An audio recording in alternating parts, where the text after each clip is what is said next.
Today we're going to talk about math anxiety. And to start off, we're going to be taking a quiz. I'm going to ask you a series of questions, and you're going to rate your answer. 1, disagree, 5, agree. Any increment in between 1 through 5.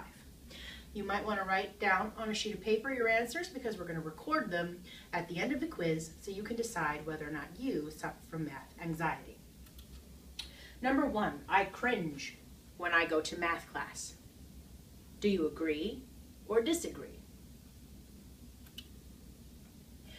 I am uneasy about going on the board for math class. Agree or disagree?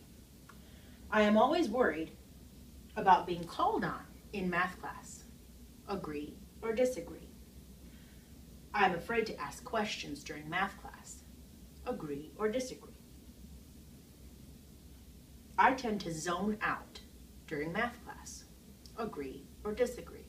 Be sure you're recording your answers.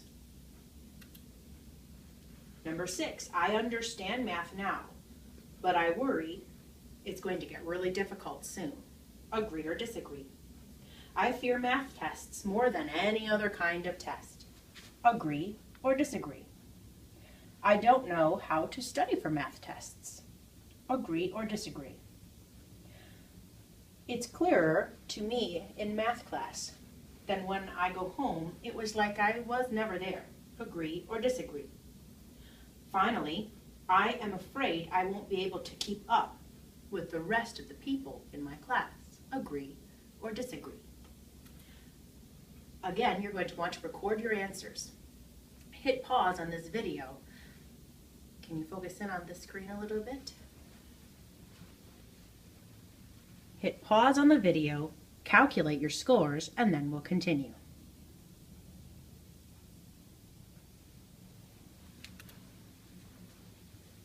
Math anxiety exists for many reasons. Some of these reasons are here for you below. Previous failure.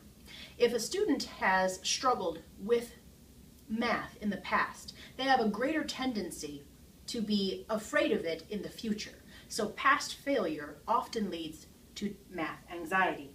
The second is assumed negative performance. Let's say, for an example, a student has a parent that did poorly in math in high school. That student may have a greater tendency to develop math anxiety simply based on the negative performance that they assume they will have based on their parents. The third is mental reason. If an individual suffers from sort of anxiety disorder, math may just be another facet of that same disorder. In these cases, which are often severe, medication can be used.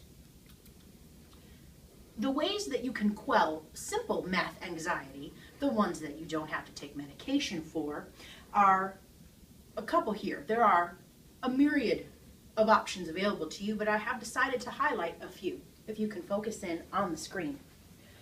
The first is understanding the myths. Understanding the myths such as, well, math is just easier for men, or I can't be creative in math.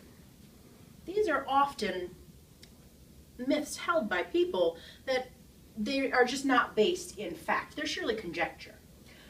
Study time. Make sure that if you suffer from any level of math anxiety, that you have a specific study time set aside. This is not homework time. This is not when you're trying to solve math equations, but simply to understand the principles being taught in the chapter or in the unit. A math mentor, also known as a study buddy or a tutor, can help you overcome your fear of math. A caution here, don't become dependent on your math mentor to master the material. Use them as an aid, not as your main source of instruction. Then seek to understand the processes that you're using. Don't try to solve the math just to answer the problem. Go deep into it. Find out the formula. Understand the steps it takes to master that problem and the concept behind it.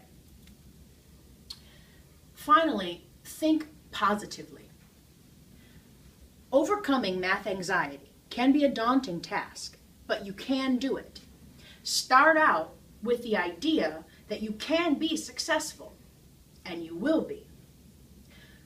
I decided to select this topic because after reading everyone's posts at the very beginning of class, almost every single person mentioned that they were nervous or afraid in some way to start the math course, that they would not be successful.